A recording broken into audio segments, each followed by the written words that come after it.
आज हम दो चरों वाले रैखिक समीकरण अर्थात युगपत समीकरण में इबारती प्रश्नों का हल करना देखेंगे। अब ये इबारती प्रश्न कहते किसे हैं और समीकरण की रचना कैसे करें, इस विषय पर चर्चा करते हैं।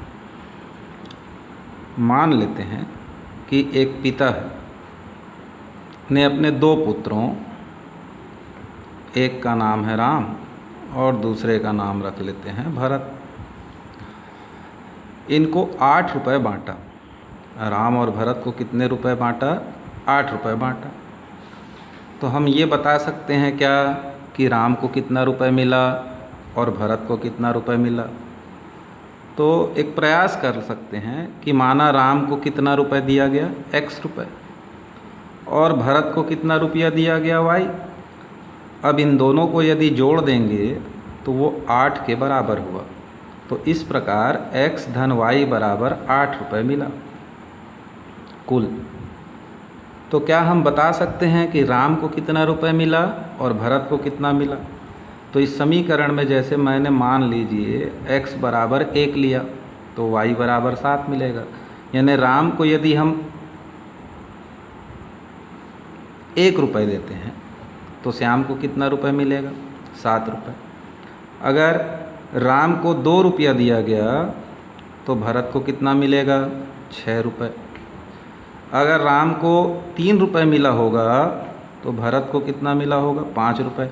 इसी प्रकार से देखा जाए तो अगर राम को 4 तो भरत को भी 4, अगर राम को 5 तो भरत को 3, राम को 6 तो भरत को 2 रुपये, अगर राम को 7 रुपये तो भरत को 1 रुपये। इससे ये हमको निश्चित रूप से पता नहीं चल पा रहा है कि राम को कितना रुपए दिया गया और भरत को कितना रुपए दिया गया, लेकिन राम को x रुपये और भरत को y रुपये दिया गया। y रुपये देने पर कुल कितना रुपए खर्च किया उनके पिता ने? 8 रुपये। तो एक इक्वेशन तो बन गया, x प्लस वाई बराबर 8। तो केवल एक शर्त देने से ये समीकरण हल नहीं होगा। दो चरों वाला रैखिक समीकरण जब पहले भाग में पढ़ाया गया था तो बताया गया था कि इनको हल करने के लिए न्यूनतम 2 समीकरण होना चाहिए। तो पहले शर्त से हमारे पास पहला समीकरण तो आ गया कि x धन y बराबर 8। अब मान लीजिए दूसरा शर्त ये थोड़ा सा हिंट मिल जाए कि उन दोनों को, कि राम को भरत से 2 रुपये ज़्यादा दिया गया, ऐसा अगर बता दिया जाए तो राम को भरत से 2 रुपये ज़्यादा दिया जाए, यानी राम को x रुपये मिला, उसमें भरत को जितना रुपये मिला उसको घटाया जाए तो उसका अंतर कितना मिलेगा? 2, यानी x ऋण y बराबर हो जाएगा 2। या ऐसा कहें कि दोनों को मिलने वाले रुपयों का अंतर 2 है। तो एक और इक्वेशन हमारे सामने आ जाएगा, x ऋण y बराबर 2। अब हमारे पास x धन y बराबर 8 एक समीकरण हो गया और x ऋण y बराबर दूसरा समीकरण हो गया।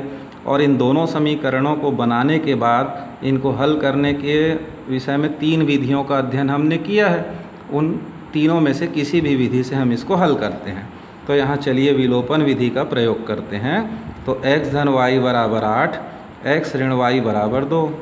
चूँकि गुणांक बराबर हैं तो जोड़ने पर y कैंसिल हुआ तो 2x is equal to 10, so x is equal to 5।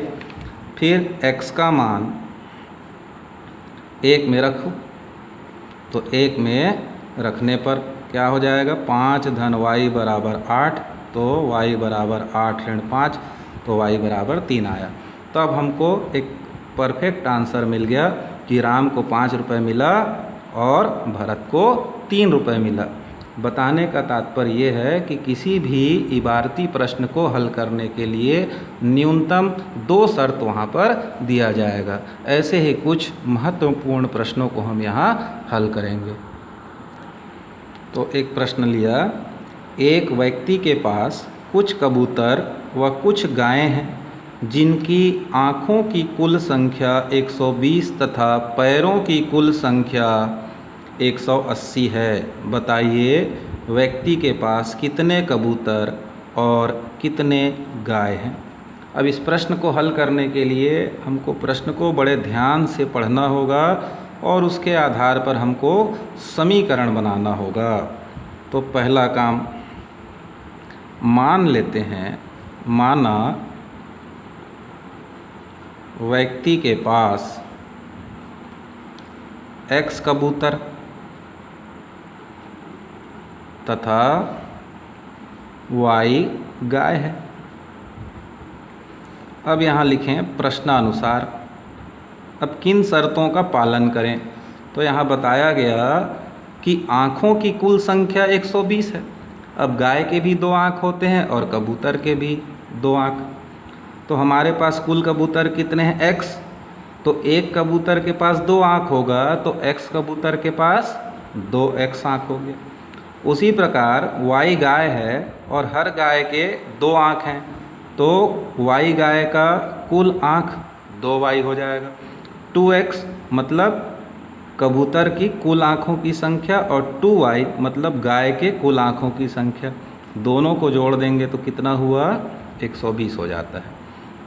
अब यहाँ ध्यान देने वाली बात यह है कि इस समीकरण में प्रत्येक पद को 2 से विभाजित किया जा सकता है। 2x, 2y और 120 ये सब 2 से डिविजिबल है, इसलिए 2 से डिवाइड कर देंगे तो 2 एकम 2 एकम 2 छक्के 2 शून्यम, तो x धन y बराबर 60 हुआ।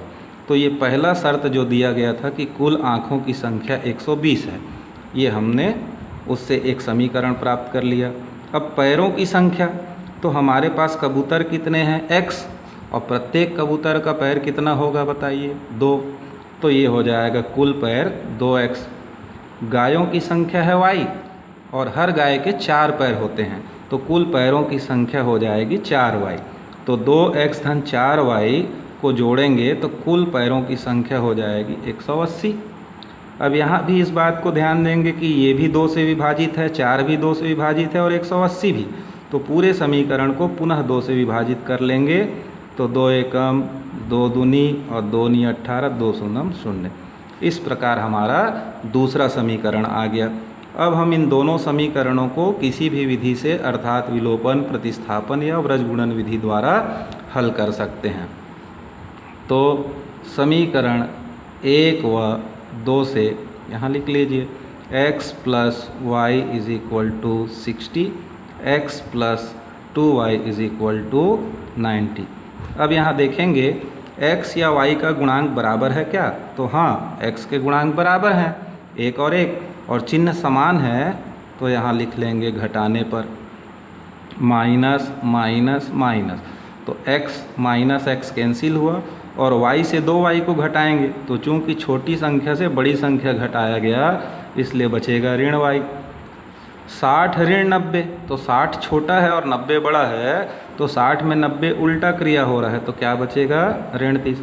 अब दोनों तरफ माइनस साइन आपस में कैंसिल करा देंगे तो y बराबर कितना आ गया? 30। और y हमारा क्या है? गायों की संख्या है, मतलब y बराबर हो गया 30 गाय। अब इस y के मान को उठा के हमको कहाँ रखना होगा? समीकरण 1 में। तो y का मान समीकरण 1 में रखने पर तो ये हो जाएगा x धन 30 बराबर 60, पक्षांतर करेंगे तो 60 ऋण 30, 60 में 30 गया 30, तो x क्या माना गया था? कबूतर, तो x बराबर आ गया 30 कबूतर। तो हमारे प्रश्न का उत्तर हुआ 30 कबूतर व 30 गाय। यहाँ दूसरा प्रश्न देखते हैं। 5 वर्ष पूर्व मेरी आयु मेरे पुत्र की आयु की तिगुनी थी। 10 वर्ष बाद मेरी आयु मेरे पुत्र की आयु की दुगनी हो जाएगी। मेरी व मेरे पुत्र की वर्तमान आयु बताइए। तो यहाँ पर 2 हैं। कौन कौन 2 लोग हैं? एक मैं और दूसरा मेरा पुत्र। तो यहाँ लिखेंगे माना मेरी कौन सी आयु? वर्तमान यानी आज की। तो मेरी वर्तमान आयु x वर्ष तथा मेरे पुत्र की वर्तमान आयु y वर्ष है। अब हम दिए गए शर्तों का पालन करेंगे। तो यहाँ दो शर्त दिया गया है, एक 5 वर्ष पूर्व के कंडीशन को बताया गया है और दूसरा 10 वर्ष बाद के। तो प्रश्नानुसार अगर आज मेरी आयु x वर्ष है तो आज से 5 वर्ष पूर्व कितनी होगी, तो हम उसमें से 5 घटा लेंगे। जैसे मान लीजिए आज मेरी आयु 30 वर्ष है, तो आज से 5 वर्ष पहले मैं कितने का रहा हूँगा, तो 30 में 5 कम करेंगे 25, यानी घटाने की प्रक्रिया है। तो 30 यहाँ पर मैं एक उदाहरण के लिए लिया, परंतु यहाँ सवाल में हमने मेरी आयु को क्या माना है, x वर्ष। तो आज से 5 वर्ष पूर्व जानना है, तो आज से 5 वर्ष पूर्व कैसा होगा, x ऋण 5। वैसे ही मेरे पुत्र की वर्तमान आयु y है, तो 5 वर्ष पूर्व क्या होगा, y ऋण 5। तो x ऋण 5 और y ऋण 5 पिता और पुत्र की आयु हुई। अब यहाँ कंडीशन क्या था कि 5 वर्ष पूर्व मेरी आयु मेरे पुत्र की आयु की तिगुनी थी, यानी पिता की जो आयु है वो पुत्र के आयु के 3 गुना के बराबर है। तो आज से 5 वर्ष पूर्व जो पुत्र की आयु थी y ऋण 5, उसमें 3 का गुणा करने से पिता के 5 वर्ष पूर्व की आयु के बराबर हो जाएगा। अब इस इक्वेशन को थोड़ा हल करें तो x ऋण 5 ये हो जाएगा, 3 का अंदर गुणा करेंगे 3y, 5 तिया 15, 5 का पक्षांतर कर दीजिए, 3y ऋण 15, ऋण 5 उधर जाके हुआ धन 5, तो x बराबर आया 3y ऋण 10। इसको हम ले लेते हैं इक्वेशन नंबर 1। अब दूसरा कंडीशन क्या दिया हुआ है, 10 वर्ष बाद का। तो 10 वर्ष बाद क्या स्थिति है उसको देखने से पहले आज उसकी आयु कितनी है, पिता की x, तो x + 10 हो जाएगा, और पुत्र की आयु y है तो y + 10 हो जाएगा। अब कंडीशन क्या दिया हुआ है कि 10 वर्ष बाद मेरी आयु अर्थात पिता की आयु पुत्र की आयु की दुगनी होगी। तो y + 10 पुत्र की आयु है, इसमें 2 का गुणा कर देंगे तो किसके तुल्य हो जाएगा, पिता की आयु के। अब इस इक्वेशन को धीरे धीरे हल करिए तो ये हुआ 2y और 2 10 जा 20 हो गया, 10 का पक्षांतर कर दो, 20 धन 10 उधर जाके हुआ ऋण 10, तो x बराबर हुआ 2y धन 10 बराबर हुआ ये दूसरा समीकरण। अब पहले समीकरण में भी मैं x बराबर निकाला था, दूसरे समीकरण में भी x का मान निकाला हूँ। तो समीकरण 1 से x के मान को 2 में रख दीजिए, इसी को प्रतिस्थापन कहते हैं। तो समीकरण 1 से x का मान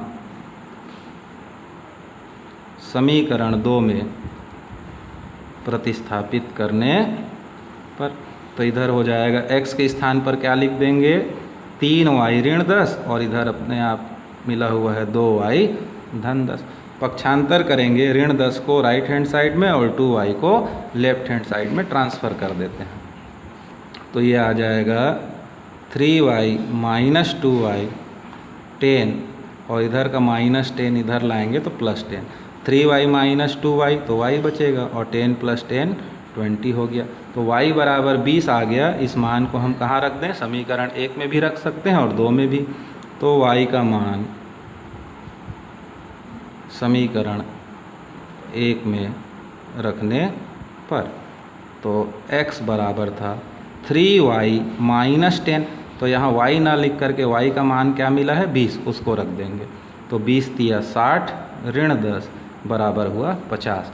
तो यहाँ पर हो गया मेरी आयु, चूँकि कितना माने थे x, तो मेरी वर्तमान आयु ऐसा लिख सकते हैं 50 वर्ष, व मेरे पुत्र की वर्तमान आयु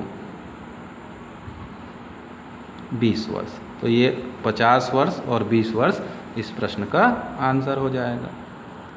चलिए एक और क्वेश्चन लेते हैं। एक त्रिभुज ABC में कोण A बराबर x अंश, कोण B बराबर 3x अंश और कोण C बराबर y अंश है। यदि 3y ऋण 5x बराबर 30 अंश हो तो सिद्ध कीजिए कि यह एक समकोण त्रिभुज है। तो अब इसको सिद्ध करना है समकोण त्रिभुज, तो हम जानते हैं कि समकोण त्रिभुज में एक कोण 90 अंश का होता है, अर्थात दिया गया कोण A, B या C में से किसी एक का मान 90 आएगा तो ये सिद्ध हो जाएगा कि दिया गया त्रिभुज समकोण त्रिभुज है।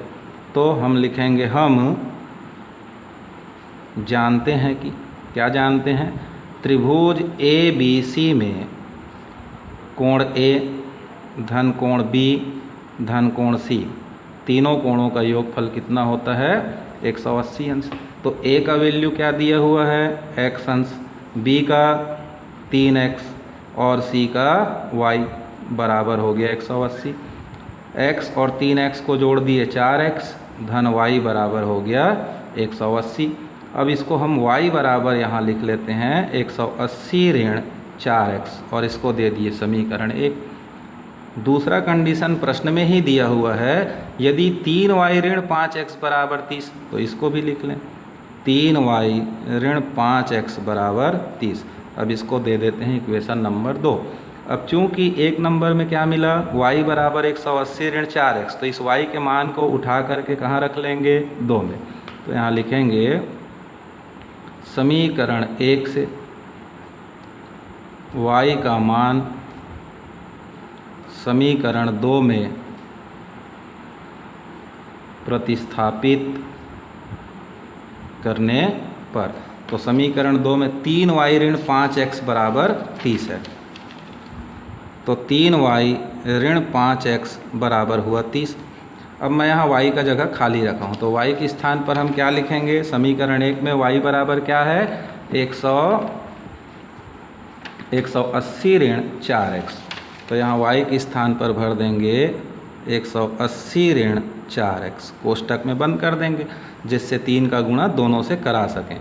180 गुणित 3 तो 18 36, 18 तिया 54, 540, 4 तिया 12x ऋण 5x बराबर हुआ 30। अब 540 12 ऋण में है और 5 भी ऋण में, तो 12 5 17x हो जाएगा बराबर 30। पक्षांतर कर दीजिए, 540 ऋण 30 और ऋण 17 को उधर ले जाएंगे तो धन 17x, 540 में 30 गया 510 बराबर 17x, तो x बराबर हो जाएगा 510 बटे 17, 17 एकम 17, 17 तिया 51, 17 शून्यम 0, तो x बराबर आ गया 30। अब कोण a बराबर क्या दिया था x अंश, यानी कोण a का मान मिल गया 30 अंश। कोण b बराबर क्या हुआ 3x, तो हो जाएगा 3 गुणित 30 तो हो गया 90 अंश।